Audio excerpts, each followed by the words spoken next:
আল্লাহ পাক এই পৃথিবীতে আমাদেরকে দিয়েছেন, তার একটা ইচ্ছা আছে।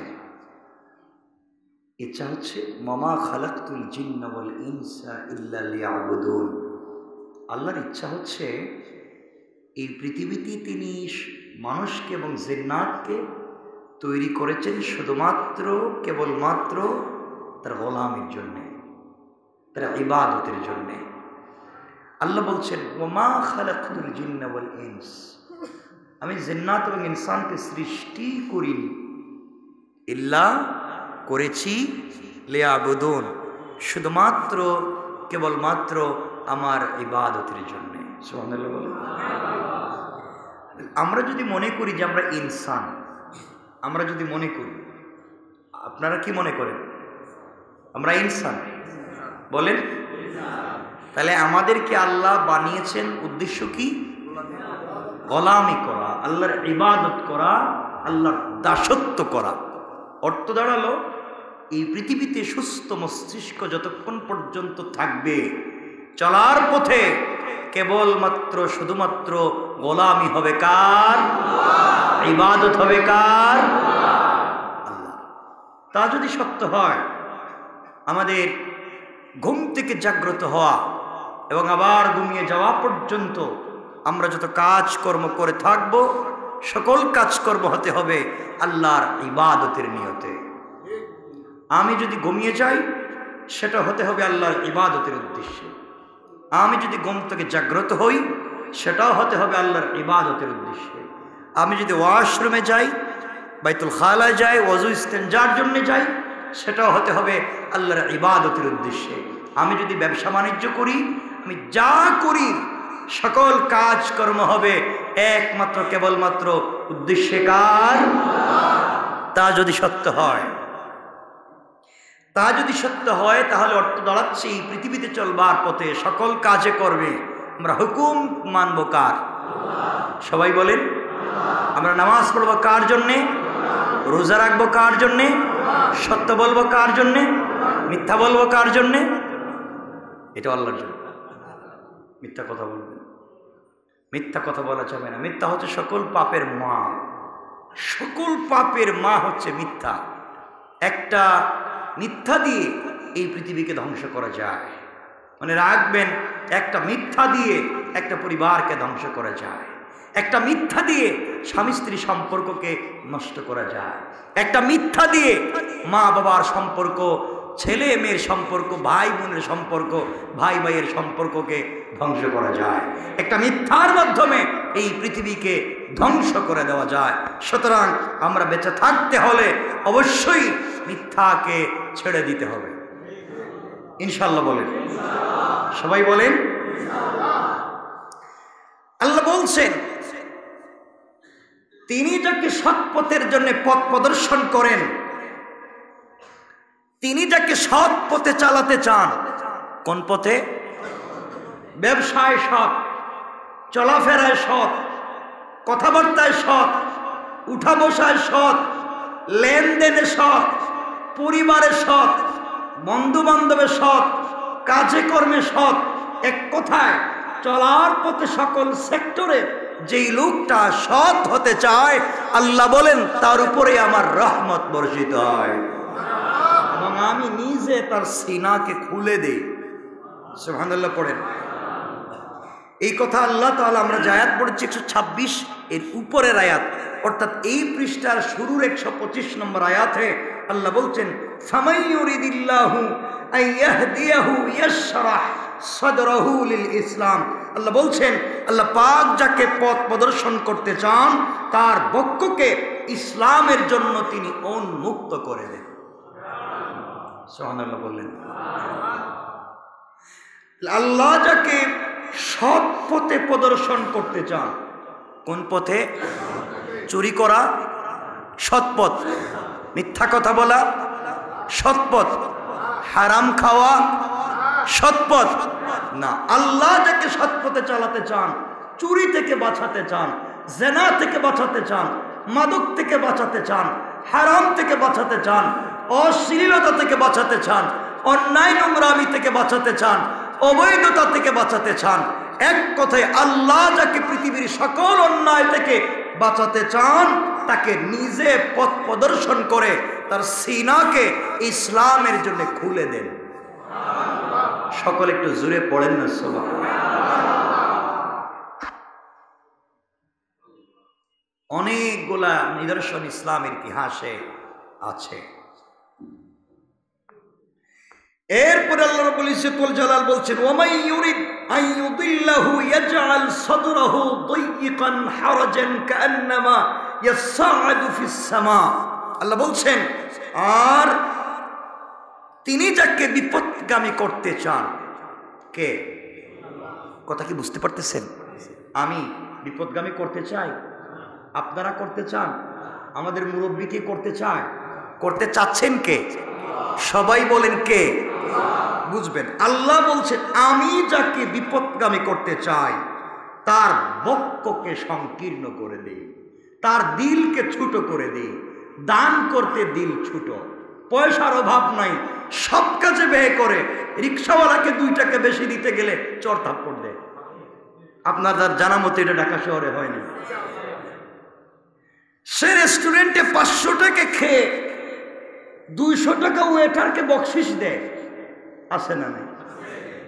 ওই বেচারা রিক্সায় উঠে 35 টাকার ভাড়া 40 টাকা দিতে চাইলে চর থাপ্পড় দেয়। কেন? কেন এটা করলি না? আল্লাহ বলছেন আমি যার বক্ষকে সংকীর্ণ বিপদগামী করতে চাই, দিলকে সংকীর্ণ করে দেই। দিনের কাজ তার ভাল লাগে না, নামাজ পড়তে ভাল লাগে না, সব কাজ সে নিরিবিলি করতে চায়। অফিসের হিসাব সে নিরিবিলি করতে চায়, দোকানের হিসাব সে নিরিবিলি করতে চায়, নিজের বিজনেস নিজের সম্পদের হিসাব নিরিবিলি করতে চায়, জায়গা জমিনের হিসাবের জন্য উকিল ব্যারিস্টার ধরে নিরিবিলি করতে চায়। কিন্তু মসজিদে এসে আমার ইবাদতে তাড়াহুড়া লেগে যায়। কথা বলেন না কেন? আল্লাহ বলছেন আমি তার দিলকে সংকীর্ণ করে দিয়েছি, সে আমার কাজে তাড়াহুড়া করছে, সে ভালো লাগতেছে না আমার কাজগুলা। আমরা এমন লোক আছি না নাই? নামাজ একটু দেরি হয়ে গেলে, সাজদা একটু লম্বা হয়ে গেলে, রুকু আর একটু লম্বা হয়ে গেলে, তিলাওয়াত একটু বড় হয়ে গেলে আমাদের সব শেষ, ভেঙ্গে চুরে চুরমার, পুরো দুনিয়া ধ্বংস। মনে রাখবেন, পা পিছলে পড়ে যাওয়া দোষের নয়, চলার পথে যে কেউ পা পিছলে পড়ে যেতে পারে, কিন্তু সময় মতো না উঠে দাঁড়ানোটা দোষের। আপনি যদি ঠিক মতো না দাঁড়াতে পারেন আপনি জিন্দগিতে সফল হতে পারবেন না। মনে রাখবেন, পৃথিবীর সকল কাজ কর্মে আপনি কত পেরেশান ছিলেন। আপনি যখন মসজিদে এসেছেন, সেজদায় পড়ে গিয়েছেন, রুকুতে চলে গিয়েছেন, এখানে আল্লাহ ছাড়া আর আপনি ছাড়া আর কেউ আছে? কথা বলতেছেন আপনি, শুনতেছেন কে? আল্লাহ কোথায়? আল্লাহ কোথায় দেখেন? আল্লাহ আছেন সকল মুমিনের দিলে। রব বলেছেন মিন হাবলিল ওয়ারিদ, একবারে গলার এই রগের শিরার কাছাকাছি আল্লাহ এখানেও থাকেন, ওখানেও থাকেন, আরশেও থাকেন। আল্লাহ সকল জায়গায় থাকেন না? নাই? বিশ্বাস হয় না? হয় না? বিশ্বাস করতে হবে আল্লাহ সকল জায়গায় আছেন। কতদিন? কতদিন থাকবেন? কতদিন? আর মৃত্যুর পরে থাকবেন না? মৃত্যুর আগ পর্যন্ত থাকবেন। মৃত্যুর পরে কে থাকবে? আল্লাহ থাকবে। অর্থ দাঁড়ালো আল্লাহ আছেন, আল্লাহ থাকবেন। গোটা দুনিয়া যা সৃষ্টি করেছেন সব মখলুক, রব হচ্ছেন খালিক, সব ধ্বংস হয়ে যায়, খালিক ধ্বংস হয় না। পুরা দুনিয়া সৃষ্টি, সৃষ্টি ধ্বংস হয়ে যায়, রব সৃষ্টি নয়, এই জন্য তিনি ধ্বংস হবেন না। সব ভেঙ্গে যাবে অনন্তকাল, তারপরের কাল জান্নাতের কাল, তারপরের কাল, কালের পর কাল, কোন কাল যেখানে নাই, সব ধ্বংস হয়ে যেতে পারে। থাকবেন কে? আল্লাহ থাকবেন। রব বলতে চাইলেন এই পৃথিবীতে এই জন্য ভালোবাসার জায়গা একটাই, সেটা হচ্ছে রবের কদমে সেজদায়। কোথায়? মন খুলে বলেন না কেন ওখানে গিয়ে আল্লাহকে? পারবো তো ইনশাআল্লাহ? বলেন না ইনশাআল্লাহ?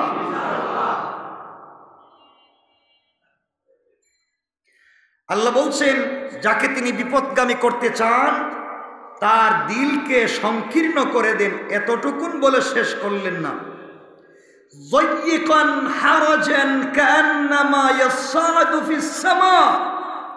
আল্লাহ বলছেন যেন সে সবেগে আকাশে আরোহণ করছে, এত সংকীর্ণ করে দেন। আল্লাহ বলছেন তার জন্য হিদায়াত পাওয়া এত কঠিন হয়ে যায়। যদি আপনারা সুই চিনেন, এটা কি বলেন? সুচ বা সুই, এর ছিদ্র খুব বড় না ছোট? এটা দিয়ে একটা উট, ঘোড়া, গাধা ঢুকাতে পারবেন? আল্লাহ বলছেন ওই সুইয়ের ছিদ্র দিয়ে ঘোড়া, গাধা, উট ঢুকানো যেভাবে অসম্ভব হয়ে যায়, আমি যদি কাউকে বিপদগামী করি সে হিদায়ত পাওয়াও অসম্ভব হয়ে যায়। চিন্তা করতেছেন? তাহলে অর্থ দাঁড়ালো আর সে হিদায়ত পাবে? এজন্য আল্লাহ আমাদেরকে হিদায়ত দিক, পড়ে না আমিন। আর যাই করি, যত গুনাই করি, যত অপরাধী করি, আমরা রবের গোলাম, এটা স্বীকার করছি এবং বিশ্বাস করি আমরা সবাই কোনো না কোনো সময় একা হয়ে গেলে রবের জন্য চোখ থেকে পানি ফালাইয়া দেই। ঠিক না বলেন? ক্ষমা করে দিবেন কে? এই জন্য আমার মুসলমান বন্ধুগণ কথাগুলো দিল দিয়া শোনেন। আল্লাহ রাব্বুল ইজ্জত ওয়াল জালাল বলে দিয়েছেন, গোলাম রে, এই দুনিয়ার জমিনে চলার পথে আমি আল্লাহ তাআলা যদি কারো দিলকে সংকীর্ণ করে দিই, আল্লাহ বলছেন অত্যধিক সংকীর্ণ আমি করে দিতে পারি। এমনি ভাবে যারা বিশ্বাস স্থাপন করে না, আল্লাহ তাদের উপর আযাব বর্ষণ করে থাকবেন। বিশ্বাস স্থাপন করে না এর অর্থ কি? আল্লাহ রাব্বুল ইজ্জত ওয়াল জালালকে আমিও মানি, আপনিও মানেন।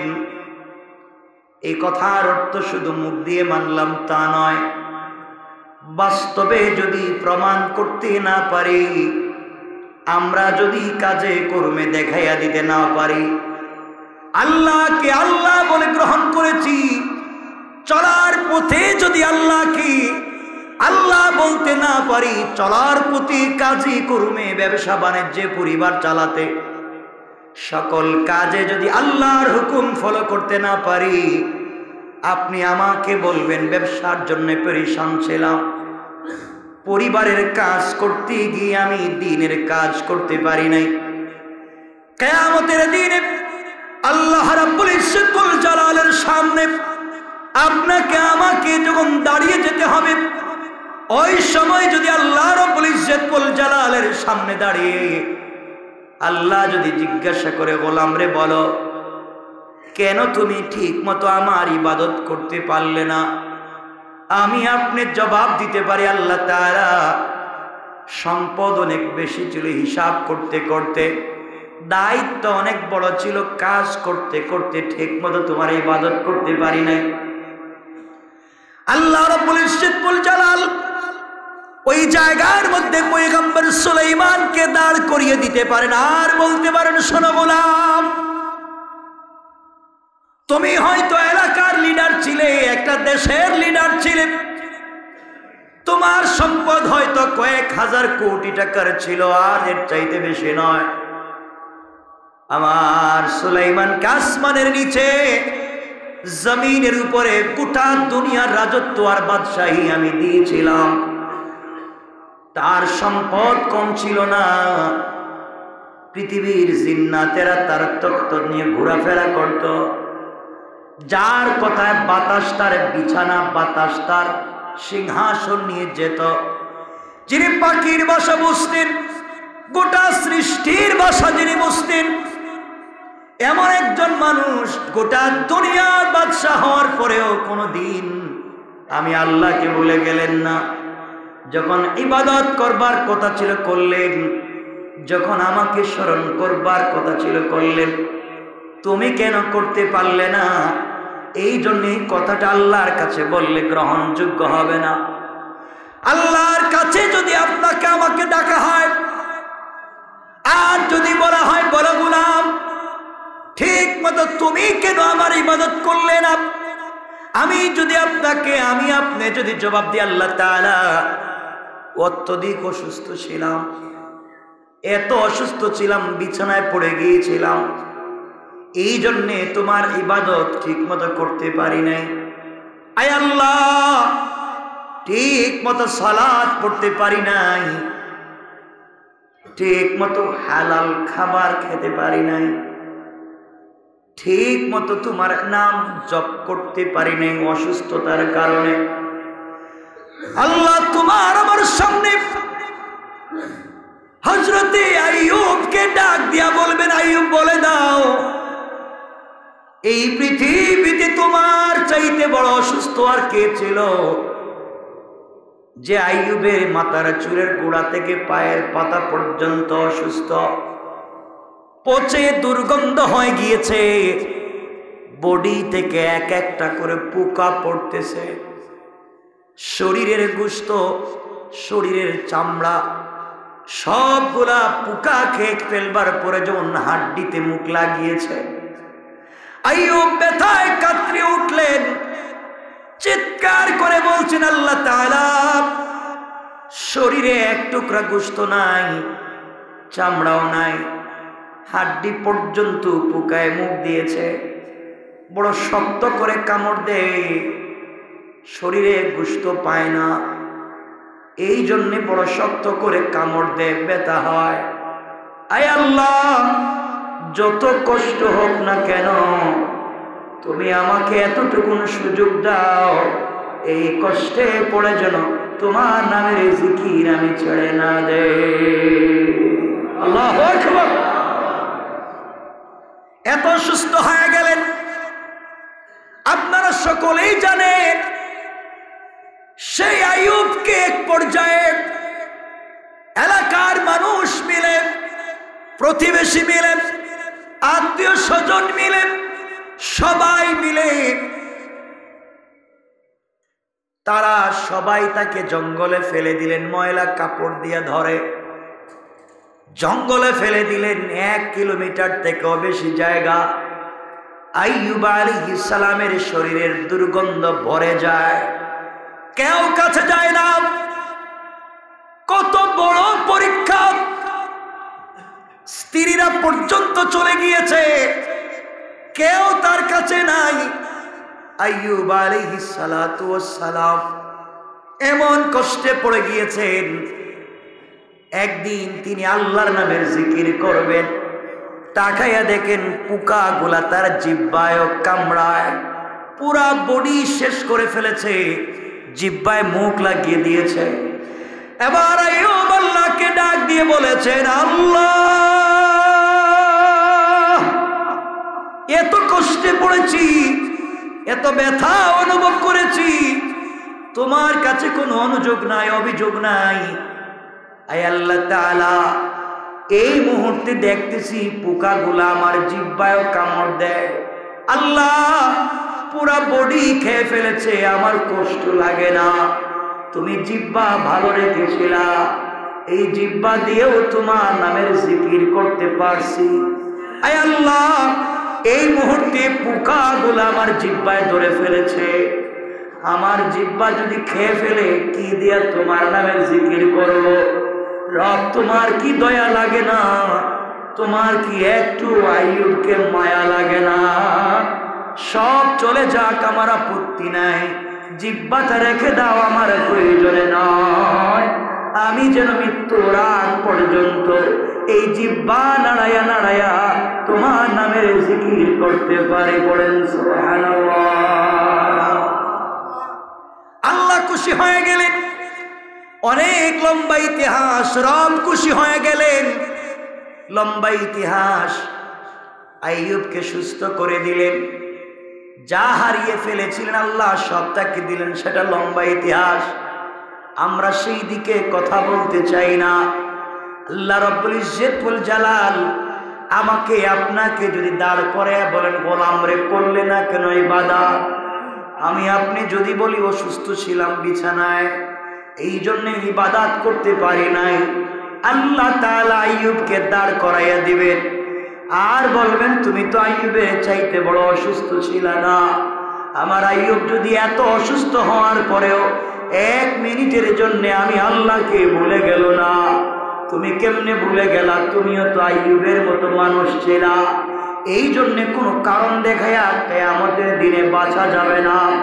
আপনি যদি বলেন আমার সকল ব্যবসা ধ্বংস হয়ে গিয়েছে, আমি পাগল হয়ে গিয়েছিলাম, সবগুলা ব্যবসা নষ্ট হয়ে গিয়েছে, আমার স্ত্রী আমাকে ছেড়ে চলে গিয়েছে, আমার সন্তানগুলো হঠাৎ রোড অ্যাক্সিডেন্ট করে মরে গিয়েছে, অথবা পানিতে ডুবে মরে গিয়েছে, অথবা আগুনে জ্বলে মরে গিয়েছে, অথবা আমার বাচ্চাগুলো আমাকে ছেড়ে চলে গিয়েছে, আয় আল্লাহ এই পেরেশানিতে তোমার ইবাদত করতে পারি নাই।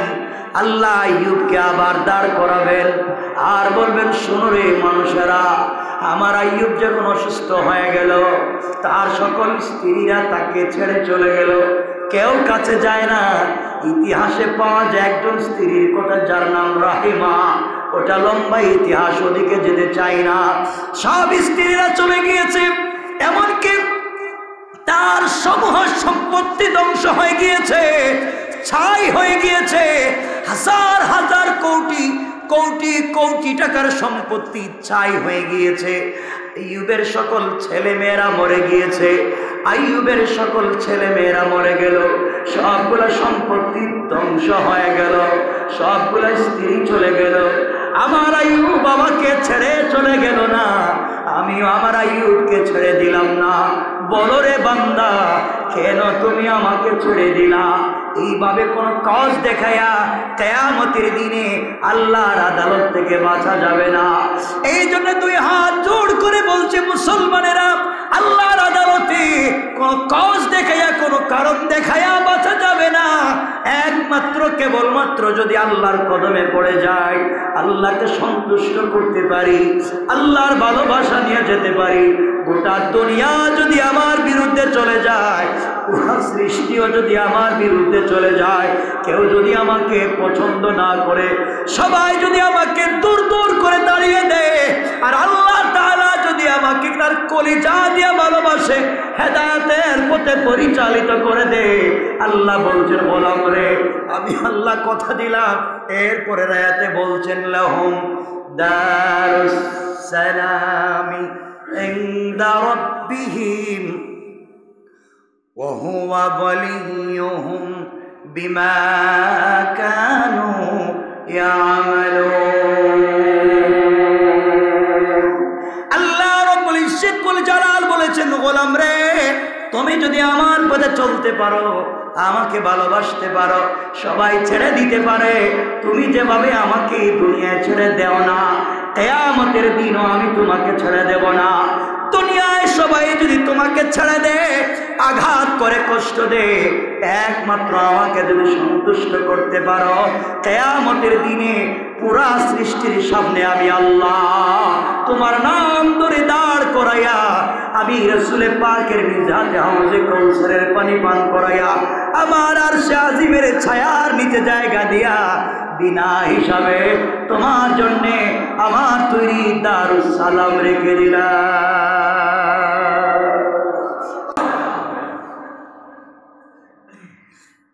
এই জন্যে মনে রাখবেন, চলার পথে সন্তুষ্ট করতে হবে কারে? সবাই বলছেন না, কাকে? আওয়াজ করে বলেন, কাকে? আমরা তো শুধু ব্যস্ত আছি, আমি যদি বসকে খুশি করতে পারি তাহলে হয়তো প্রমোশন হবে, লিডারকে যদি খুশি করতে পারি এলাকার দায়িত্ব দিবে, এই তো। আপনারা কি বিশ্বাস হচ্ছে না আমার কথা? বিশ্বাস হচ্ছে না? এই তো আমরা আছি দুনিয়ার মানুষকে খুশি করতে ব্যস্ত। দুনিয়া দুনিয়া দুনিয়া দুনিয়া, মানে রাখবেন, চক্ষু বন্ধ করে দেখেন কিছু নাই। আপনি চিন্তা করতেছেন না, এই দুনিয়ার কত বড় বড় পায়লোয়ান, কত বড় বড় ক্ষমতাওয়ালা, মাটিতে যার এক একটা গর্জনে পুরো দুনিয়া কাঁপত, যার আঙ্গুল হেলনে, এদিকে আঙ্গুল ইশারা করলে মানুষের জবাই হয়ে যেত, এদিকে ইশারা করলে ফাঁসি হয়ে যেত। সে আজকে কবরে শুয়ে আছে, তার কবরের উপরে কুত্তা বিলাই প্রস্রাব করে, সে কিছুই করতে পারে না। কথা বলছেন না কেন? আমার আপনার অবস্থা তাই হতে পারে। পারে কি পারে না? বিশ্বাস হচ্ছে না? পারে কি পারে না? যে মনে রাখবেন, কবর কবর কারো জন্য হতে পারে আগুনের বিছানা, আর কারো জন্য হতে পারে ফুল বিছানা। এজন্য আমরা চাই এই কবরকে আগুনের বিছানা বানাতে, ফুল বিছানা বানাতে। সবাই বলতে হবে, সবাই বলেন। কিসের বিছানা? তাহলে ওজনে কম দিব? বললেন না। ওজনে কম দিব? কাউকে ডেট ওভার ঔষধ দিব? ডেট ওভার জিনিসের উপরে আবার নিজের হাতে ডেট লাগাই দিব? এটা করে কে? সবই তো না করে কে? ডেট ওভার জিনিস নিজের হাতে ডেট লাগাই আবার খাওয়াচ্ছে, এগুলা নাই? সব না, করে কে এগুলা? আল্লাহ আমাদেরকে হেফাজত করে, পড়ে না আমিন। আপনি ওভার ডেট জিনিসকে ডেট লাগাইয়া বিক্রি করে তাহাজ্জুদ পড়ে কান্না করে লাভ নাই। মনে রাখবেন, আল্লাহকে ওয়াস্তে বলছি, পাবলিককে ঠকিয়ে 1000 বার সাজদা করে লাভ নাই, কবুল হবে না। আপনি মনে রাখবেন, 1000 কোটি টাকা আল্লাহর রাস্তায় দান করার চাইতে 1 টাকা ঋণ পরিশোধ করা 1000 গুণ বেশি সওয়াব। আমি ঠিক জেনে বলতেছি, সুবহানাল্লাহ কোন, আল্লাহু আকবার কোন। এজন্য আমাদের কাজ কি? শুধু পাবলিককে দেখাইয়া দান করব, আর নিজের উপরে মানুষের ঋণ আছে এটা দিতে নাই। আমরা ঋণ দেই না, আমরা পাবলিককে দেখাইয়া দিতে রাজি। এজন্যে আমরা সবাই ঋণী, কোনো না কোনোভাবে কারো না কারো কাছে আমরা ঋণী। পয়সার ঋণী, ব্যবহারের ঋণী, মা বাবার কাছে ঋণী, ভাই বোনের কাছে ঋণী, সমাজের কাছে ঋণী, দেশের কাছে ঋণী। ঋণ পরিশোধ করে কবরে যাও। যে যার লাইনে ঋণ আছে পরিশোধ করে কবরে যাও, ইনশাআল্লাহ আল্লাহ কবুল করে, বলেন আমিন। তাহলে আল্লাহর কাছে আমি এটার কারণে পারিনি, ওটার কারণে পারিনি, এগুলা বলে বাছা বলেন না, যাবে? যাবে না। এই জন্য এই পৃথিবীতে খুশি করবো একজনকে, তিনি কে? তাকে খুশি করা বড় সহজ, পৃথিবীর মানুষকে খুশি করা কঠিন। আপনি পুরা জিন্দেগি, আমি তো বারবার বলি, পুরা জিন্দেগি পরিবারের জন্য করেন, খুশি করতে পারবেন না। আপনি আপনার ছেলেমেয়ের খবর নেন, আপনি পুরা জিন্দেগি রাত দিন গাধার মতো খাটুনি দিয়া আপনি আপনার পরিবারের জন্য কাজ করেছেন। পুরা 50টা বছর ডায়াবেটিস, এখন প্রেশার, আপনার কোলেস্টেরল, কত রোগ হয়েছে, শুধু পরিবারের চিন্তা করতে করতে। একটা বাড়ির দরকার, একটা ভালো গাড়ির দরকার, একটা ভালো থাকবার জায়গার দরকার, বাচ্চাদের ভালো স্কুলের দরকার, স্ত্রীকে খুশি রাখা দরকার, মা বাপকে খুশি রাখা দরকার। কত নাটকে না জীবনে করলেন, সব নাটকই শেষ হলো। আপনার স্ত্রী একদিন বলবে, আপনি আমাদের জন্য কি করছেন? সব তো আপনি আপনার ভাই বোনের জন্য করছেন। কথা বলেন না কেন? ভাই বোন বলবে, আপনি আমাদের জন্য কি করছেন? জিন্দেগিতে যা করছেন সব আপনার ছেলেমেয়ের জন্য করছেন। ঠিক কেনা বলেন? আপনার এদিকেও নাই, আপনার এদিকেও নাই, শুধু দিলেন আর দিলেন, শুধু কথা রাখলেনই আপনি। কেউ আপনার কথা রাখলো না, কেউ আপনার কথা রাখবেও না। আপনি মনে রাখলেন, একদিন বড় হয়ে আপনি আজকে যার জন্য কষ্ট করলেন, সন্তান বড় হয়ে দেখবেন হয়তো তার বন্ধু বান্ধব নিয়ে, তার পরিবার নিয়ে, তার স্ত্রী নিয়ে, তার সন্তান নিয়ে সে ব্যস্ত, আপনাকে সময় দিচ্ছে না। এই যে কয়েকদিন আগে, আমি নাম বলবো না, একটা রিপোর্ট দেখলাম এবং একটা টেলিফোন কল শুনলাম। এই যে কয়েকদিন আগে একজন ব্যাংকের বড় অফিসার রিটায়ার্ড করেছে। রিটায়ারমেন্টে যাওয়ার পরে তার সবগুলো সম্পত্তি ছেলেমেয়ের নামে উল করেছিলেন। সব ছেলেমেয়েরা ওনাকে বৃদ্ধাশ্রমে রেখে দিয়েছে। উনি সাকারাত হচ্ছে, ওনার সাকারাত হচ্ছে। বৃদ্ধাশ্রমের লোকেরা তাকে অক্সিজেন দিচ্ছে, সাপোর্ট দিচ্ছে, বৃদ্ধাশ্রমের লোকেরা। কিন্তু সন্তানকে টেলিফোন করা হলো, আপনি কোথায়? আপনার বাবার তো এই অবস্থা। আমি অফিসে ব্যস্ত। আপনার বাপকে আপনি দেখতে আসবেন না? আমি অফিসের কাজ ফেলে আসতে পারবো না। আপনার বাপ তো মারা যাচ্ছেন। বলতেছে, আপনাদের এখানে কি লাশ গোসলের জায়গা নেই, দাফনের ব্যবস্থা নেই? সন্তান বলছে, বাপ তাকে পড়িয়েছেন। বিশাল এক অফিসার, সে যাচ্ছে না সেই পরিচয়ে, বিশাল অফিসার। বাপ মারা যাচ্ছে, সন্তান দেখতেও যেতে চায় না। শিক্ষার তো অভাব ছিল না, এই যেই শিক্ষা বাপকে বৃদ্ধাশ্রমে রেখে দেয়, যেই শিক্ষা মাকে পোষণ দেয় না, যেই শিক্ষা পরিবার থেকে বিচ্ছিন্ন করে, যেই শিক্ষা আল্লাহ পর্যন্ত পৌঁছে দেয় না, যে শিক্ষা রাসূলের আদর্শ শিক্ষা দিতে পারে না, সেটা সুশিক্ষা হতে পারে না, সেটাই হচ্ছে কুশিক্ষা, সেটাই জাতিকে ধ্বংস করে দেয়। ঠিক কিনা বলে? মনে রাখবেন, যে শিক্ষা মা বাপকে পরিচয় করতে পারছে না, সন্তান পরিচয় দিচ্ছে না মা বাপের। আপনারা জানেন, আপনি আমার ভাই আশরাফ ভাইও জানেন, এই গেল 2-1 বছর আগে এখানে এই ময়লা যেখানে ফেলে রাখে, এখানে একজন মহিলাকে ফজরের পরে ব্যাগের মধ্যে, একজন বৃদ্ধা ব্যাগের মধ্যে ফেলে রেখে গেছে তার সন্তানের রেখে। মাকে নিতে চায় না, মাকে সন্তানেরা নিতে চায় না, বাপকে নিতে চায় না, অথচ মা বাপ সব করলো, এই পৃথিবীর আলো বাতাস দেখালো, আজ মা বাপ তোমার কাছে বোঝা হয়ে গেল, তাদেরকে দেখতে পারো না। মনে রাখবে, একদিন তোমারও আসবে, সেম কন্ডিশন তোমার হবে, তুমি কাউকে খুঁজে পাবা না। আল্লাহকে ওয়াস্তে এই জন্য যার যতটুকু যেখানে হক, তার হক তাকে পৌঁছে দাও। মা বাপকে ভালোবাসো, স্ত্রীকে ভালোবাসো, সন্তানকে ভালোবাসো। এখন অর্থ হলো কেমনে ভালোবাসবো? মাকে মায়ের মতো, বাপকে বাপের মতো, স্ত্রীকে স্ত্রীর মতো, সন্তানদেরকে সন্তানের মতো, যে যার মতো প্রাপ্য তাকে তার মতো ভালোবাসা দিন, সুসন্তান হিসেবে গড়ে তুলুন, আল্লাহকে আল্লাহর দাসত্ব গোলামি শিক্ষা দিন। এই সন্তান আর যেই হোক আপনার জন্য দোয়া করবে না, আপনার জাহান্নামের কারণ হবে না।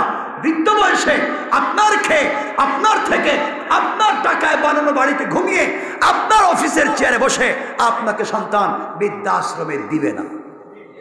ঠিক কিনা বলেন? এগুলো হচ্ছে কি হচ্ছে না? এখন কথা বলেন, হচ্ছে কি হচ্ছে না? হচ্ছে।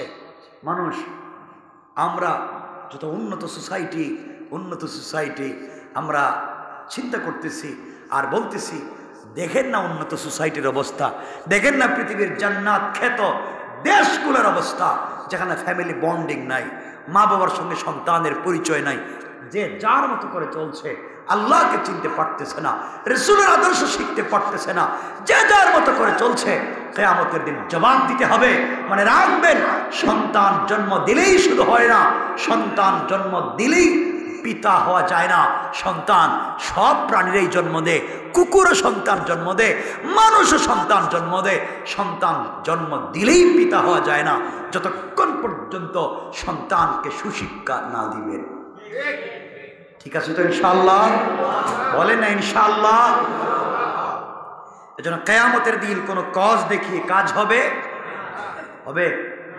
আপনি অসুস্থ, আপনি ইবাদত করতে পারেন নাই, রুকু ঠিক মতো করতে পারলেন না, আল্লাহর নামের জিকির করতে পারলেন না, কি মনে করছেন আমি আপনি বাঁচতে পারবো?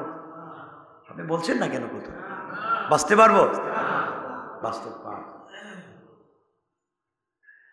এই পৃথিবীতে আমার সম্পদ বেশি, আমার অনেক দৌড়াদৌড়ি থাকে, আমার কাজ কাম থাকে, অফিস আদালত থাকে, এর জন্য আমি সময় দিতে পারিনি, ইবাদত করতে পারিনি। এই কথা বলে বাঁচা যাবে? বাঁচা যাবে? আপনি কিয়ামতের দিন বলবেন যে আমি তো পারলাম না, মানুষ আমাকে কষ্ট দেয়, গালি দেয়, এই জন্য দিনের দাওয়াত দিতে পারিনি। রাস্তায় বাইরে হলে মানুষ আমারে কালিমার কথা বললাম, কালিমাটা পড়ো, নামাজে আসো, হালাল খাও, হারাম খাইও না, এ কথা বলে মানুষ আমাকে গালি দেয়। গান বাজনা কইরো না, শয়তানি নাফরমানি কইরো না। আজকালকে দেখেন না যে অনেক ডে উদযাপন করি আমরা, দিন উদযাপন করি, আর কত মানুষের কুল খালি হয়ে যায়। কিছুদিন আগে শুনলেন একদিন উদযাপন, এক রাত উদযাপন করতে গিয়ে 31st নাইট কুলের বাচ্চা পর্যন্ত ভয়ে চিৎকার করে মরে গিয়েছে। শুনেননি আপনারা এগুলো? হাজার হাজার পাখিরা আওয়াজ শুনে শুনে মরে যায়। আগুন দিয়ে খেলা, এটা কিসের খেলা রে বাপ? আগুন দিয়ে। আল্লাহ আমাদেরকে হেফাজত করুক। সবাই বলেন না আমিন? আমিন তো মসজিদে ঠিকই বলেন, বাইরে গিয়ে তো ঠিকই আবার এই কাজই করেন। আমিন তো মসজিদের আইতেই চলে যান, থাকেন যা মন চায় করেন, আমি আমার কাজ করে যাচ্ছি। বাল্লিগু আন্নি বলে আয়া, আমি কথাগুলো পৌঁছে দিয়ে যাচ্ছি, এটা আমার দায়িত্ব ছিল, আর মানা আপনাদের দায়িত্ব। কিয়ামতের দিন আমি আল্লাহকে বলে দিব, আল্লাহ আমি কিন্তু সব বলছি, আমি কিন্তু খুব সুন্দর করে বুঝে বুঝে বলছি, এরা মানে নেই, উল্টা আমার উপরে রাগ করছে। আমি খুব বলছি তাদেরকে এটা করো না, এটা করো না, এর পথে যাইও না, আমি বলছি, তারা আমার কথা শুনে নেই, আরো রাগ করছে। আমি বলে দেবো কিন্তু, কারণ আপনারাও কিয়ামতের দিন যাবেন, আমি কিন্তু যাব, নাকি যাব না মনে হয়, বলে দেব। এজন্য আমাকে কে গালি দিল, আপনাকে কে গালি দিল, এই কথা চিন্তা করে দ্বীনের দাওয়াত বন্ধ করা যাবে? মনে রাখবেন, দুনিয়ার জমিনে চলার পথে আল্লাহর রাসূলকে কম মানুষ গালি দেয় নাই, কম মানুষ গালি দেয় নাই। রাসূল দ্বীনের দাওয়াত দিয়েছেন, মানুষ কি না করেছে। নামাজের সেজদায় গিয়েছেন, নাড়ি বুড়ি মাথায় ফেলে দিয়েছে। দ্বীনের দাওয়াতে গিয়েছেন, আবু জেহেলের মতো কুচক্রী লোক রাস্তায় গর্ত করে রেখে দিয়েছে। তায়েফে গিয়েছেন, মানুষ পাগল পাগল বলে আঘাত করেছে, পুরাটা বডিকে বসন্তর দাগের মতো দাগ বানিয়ে দিয়েছে। দ্বীনের দাওয়াত দিয়েছেন, মাথায় লোহার কড়া ঢুকিয়েছে। দ্বীনের দাওয়াত দিয়েছেন, দাঁত ভেঙে ফেলে দিয়েছে। এরপরে আল্লাহকে বলেছেন, আল্লাহ সব যদি ভেঙে যায়, কষ্ট যদি আরো পাই, রক্ত যদি আরো চলে যায়, আমি কিন্তু তোমাকে খুশি করতে চাই, আমার জীবন যৌবন জান মাল দিয়ে তোমাকে খুশি করতে চাই। আল্লাহ বললেন, বন্ধুরে, আমি শুধু খুশি হয়েছি তা না, আমি আল্লাহ তোমাকে আমার হাবিব কলিজার টুকরা বন্ধু বানিয়ে ফেলেছি। আল্লাহু আকবার। এই জন্য কে আমাকে গালি দিয়েছে, কে আমাকে আঘাত করেছে, এই কথা বলে শুধু সরে গেলেই চলবে না, বেঁচে থাকলে দ্বীনের দাওয়াত দেওয়া লাগবে।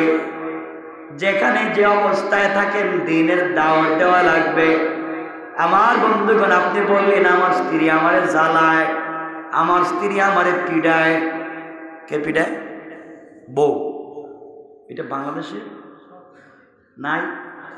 আরে পিডায় বাইর করে দেয়। আমিও তো সাক্ষী আছি, অনেকের নাম তো বলতেছি না, আমি সাক্ষী আছি বলতেছি। বিচার তো আমার কাছেও আসে, মাঝে মাঝে ভিক্ষা দিতে হয়, বউ পিডায় বাইর করে দেয়। এই জন্য আপনি যদি বলেন আল্লাহ তাআলা ইবাদত ঠিক মতো করতে পারে না, স্ত্রী পিডাইছে, আল্লাহ রাব্বুল ইজ্জত ওয়াল জালাল তোমার জায়গায় হযরত লূত আলাইহিস সালামকে দাঁড় করাইয়া দিবে। লূত আলাইহিস সালাম দ্বীনের সব কাজ করলেন, স্ত্রী বিরোধিতা করত, এমনকি তিনি এই পথে গেলে বউ এই পথে যাইত। নাউজুবিল্লাহ বললেন না? আল্লাহ তাআলা লূতকে ডাক দিয়ে বলবেন, লূত বলো না, স্ত্রী এত জ্বালাতন করার পরেও কি তুমি দ্বীন ছেড়ে দিয়েছ? আল্লাহ না না, ছেড়ে দেই নাই। আপনি বলবেন, আল্লাহ তাআলা আমার সন্তান ভুল পথে চলে গিয়েছিল, এই সন্তানের টেনশনে ইবাদত করতে পারি নাই। আল্লাহ আপনার জায়গায় নূহ আলাইহিস সালামকে দাঁড় করাইয়া দিবেন। নূহ আলাইহিস সালামের মতো পয়গম্বরের ছেলেও ভুল পথে চলে গিয়েছিল, বহু চেষ্টা করেও আনতে পারেন নাই। আল্লাহ বলে দিয়েছেন, নিজেকে বাঁচাও, আগে নিজেকে বাঁচাও। ও আনফুসাকুম, নিজেকে বাঁচানো ফরজ। ও আহলিকুম, পরিবার পরিজন আত্মীয় স্বজনকে বাঁচাবার চেষ্টা করা ফরজ। কথা বুঝছেন নি? নিজেকে বাঁচানো আর অন্যকে বাঁচানো ফরজ নয়, নিজেকে বাঁচানো ফরজ, পরিবারকে বাঁচানো ফরজ নয়, বাঁচাবার চেষ্টা করা ফরজ। কথা বুঝ ক্লিয়ার? নিজেকে বাঁচানো না নিজেকে বাঁচাবার চেষ্টা করা, না নিজেকে বাঁচানো? নিজেকে বাঁচানো, বলেন নিজেকে বাঁচানো, সবাই বলেন নিজেকে বাঁচানো, চেষ্টা করা নয়, নিজেকে বাঁচানো ফরজ আর অন্যকে বাঁচাবার চেষ্টা করা। বাঁচানো ফরজ নয়, চেষ্টা করা ফরজ। ইব্রাহিম আলাইহিস সালাম নিজেকে বাঁচানো ফরজ, বাবাকে বাঁচাবার চেষ্টা করা ফরজ। চেষ্টা করেছেন, হয় নাই, দায়িত্ব থেকে বেঁচে গেছেন। লূত আলাইহিস সালাম নিজেকে বাঁচানো ফরজ, স্ত্রীকে চেষ্টা করছেন, কাজ হয় নাই, নিজে বেঁচে গেছেন। নূহ আলাইহিস সালাম নিজেকে বাঁচানো ফরজ, ছেলেকে চেষ্টা করেছেন, কাজ হয় নাই, নিজেকে বাঁচানো ফরজ, অন্যকে বাঁচাবার চেষ্টা করা ফরজ। পরিষ্কার? এজন্য নিজেকে বাঁচাও। কি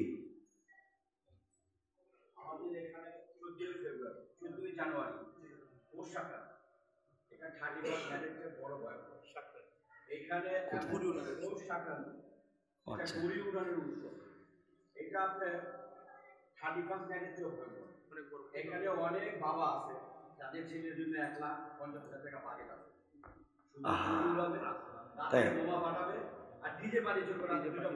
আচ্ছা এটা কয় তারিখ হয়? আল্লাহ ভাই আমি তো অনেকবার বলছি এখানে, এখন তো আমাদের সময়, আমি বলি সাকরাই মনে হয় গুড়ি উড়ায়, পুরান ঢাকার মানুষের অনেক প্রিয়, পুরো ঢাকার মানুষের, নিউ টাউন থেকেও আসে, সবাই আসে। এই যে উড়ান, এই উৎসবের নাম করে যেটা করেন, ফানুস উড়ায়, ঠুস ঠাস বিল্ডিং এর উপরে ধিড়িম ধিড়িম আওয়াজে গান বাজায়, মদ ফেন্সিডিল ইয়াবা খেয়ে একবারে যা তা হয়ে যায়। আমাকে বলেন, আপনারা বলেন, আপনারাই বলেন এগুলো ঠিক? আপনারা বলেন ঠিক? এই যে ভয়ঙ্কর ভয়ঙ্কর ভয়ঙ্কর ওই যে কাজ, গান বাজনা করা, বিল্ডিং এর উপরে পুরা বাড়ির মানুষের বিপদে ফালাইয়া দেওয়া, আর আমরা তো সবাই পশু প্রেম। কই পশু প্রেমিকেরা? যে ঠুস ঠাস আওয়াজে হাজার হাজার প্রাণী মরে পড়ে যায়, পশু প্রেম কই যায়? শুধু পশু প্রেম থাকে ওই জবাই করার সময়। কেন এগুলো করে? দেখেন নাই কত হাজার হাজার প্রাণী মরে পড়ে যায় কেন?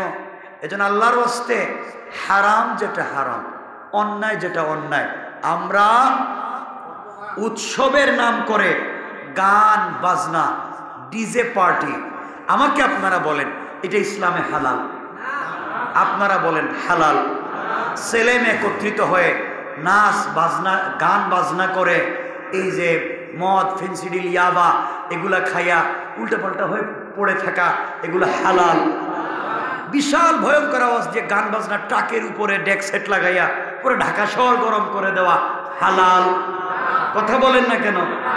গুড়ি উৎসবের নাম করে যদি অনৈসলামিক, অনৈতিক, অসামাজিক, অশ্লীল যত কাজ হয়, আমরা সবগুলাকে না বললাম, আমরা এগুলাকে না বললাম, অন্যায়কে অন্যায় বললাম, আমরা করব না। আল্লাহ যেন আমাদেরকে হেফাজত করেন। সবাই বলেন। আর যারা বলেন না আমি জানি না, আমি বলে দিলাম, কিন্তু এগুলো আমরা করব না। অন্যায় যেটা অন্যায়, মনে রাখবেন আমরা নামাজ পড়ি, আল্লাহকে ডাকি, কিন্তু হারাম কাজ করতে যাব কেন বাবা? যাক, কথা লম্বা হয়ে যাচ্ছে, আমরা আরো কথা বলতে চেয়েছিলাম। এই কথাগুলো আল্লাহ রাব্বুল ইজ্জতুল জালাল বলছেন, আপনি কোনো কজ দেখাইয়া কিয়ামতের দিন বাঁচতে, বাবা কেউ বাঁচতে পারবে না। এই জন্য আল্লাহর রাস্তায় হারামগুলো বাদ দিয়ে দেই না কেন? সব হারাম বাদ দিয়ে দিই, অন্যায় অনাচার। যুবক ভাইদেরকে বলছি, আমিও তো তোমাদের মতো যুবক, কেন এগুলোর মধ্যে কি মজা পাও? তোমাদের মজা পাইলে তো আমরাও থাকার দরকার ছিল। আমাদেরকে কোন জিনিস আটকায় রাখছে? কে বাধা দিছে? কেউ বাধা দেয়নি, এই পৃথিবীর কেউ বাধা দেয়নি। আমি যদি গান বাজনা ডেক সেট লাগাইয়া একবারে ট্রাকের উপরে 2 সাইডটা লাগাইয়া যদি ঢাকা শহরে ঘুরাই, আমরা কেউ বাধা দিব? এই দুনিয়ার কেউ বাধা দিতে পারবে? পয়সা আমার মঞ্চে যা করবো, আপনার কি বাধা দিবে না? বাধা দেয় দিন, বাধা দেয় ইমান, বাধা দেয় আদর্শ, রাসূল পাকের আদর্শ। এই আদর্শ আমাকে বাধা দিচ্ছে। তা আমরা তো সকলের মুসলিম, আমরা পারি না? রাসূল যা করেননি তা করবো না ইনশাআল্লাহ। যুবক ভাইরা আমাকে কথা দাও ইনশাআল্লাহ। যুবক কি 2 জন মাত্র পাইলাম? হাত ওঠাও না কেন? সবাই বলেন লিল্লাহি তাকবীর। আল্লাহ আমাদের সবাইকে কবুল করুক, বলেন আমিন। আর মুরব্বী যারা আছেন, আপনারা কি বেঁচে গেলেন? আপনারা বাঁচতে পারবেন না। বিপদে, বহুত ভয়ঙ্কর বিপদে আপনারা আছেন, কারণ বয়স হয়ে গেছে তো। এই সময়ও যদি আপনারা ভালো পথে না আসেন, মহা ভয়ঙ্কর বিপদ। কারণ 40 বছরের পরে মানুষের কিন্তু ভূতে ধরে না, মানুষের জিন্নাত ধরে না। 40 বছরের পরে যেটা হয় এটা তার চরিত্র থেকে হয়।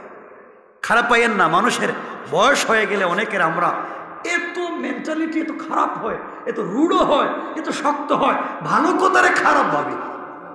অনেক সময় কিন্তু অনেকের অসুস্থতায় হয়, অনেকের পেরেশানিতে হয়। এই জন্যে বাবা, যাদের ছেলে মেয়ে আছো, মা বাপকে সময় দাও, বুঝবাই বয়স। এই জন্য আল্লাহ বলেছেন ওয়াবিল ওয়ালিদাইনি ইহসানা, মা বাপের বয়স হয়ে গেলে তাদের প্রতি ইহসান করো, তাদের প্রতি দয়া করো। এরা কিন্তু বুঝতেছে না, এদেরকে জিন ধরে নাই, এদেরকে ভূত ধরে নাই, এরা যে পাগলামি করতেছে এদেরকে জিন ভূত না, এদের ব্যবহারই এমন হয়ে গেছে। ওয়াবিল ওয়ালিদাইনি ইহসানা, এখন এদের প্রতি দয়া করো যেমন তোমাকে দয়া করেছিল বাচ্চা থাকতে কুলে নিয়া, এখন তুমিও তাদেরকে এভাবে দয়া করো। সুবহানাল্লাহ বলেন। কে শিখিয়ে দিয়েছেন? আল্লাহ আমাদের কবুল করুক, পড়েন আমিন।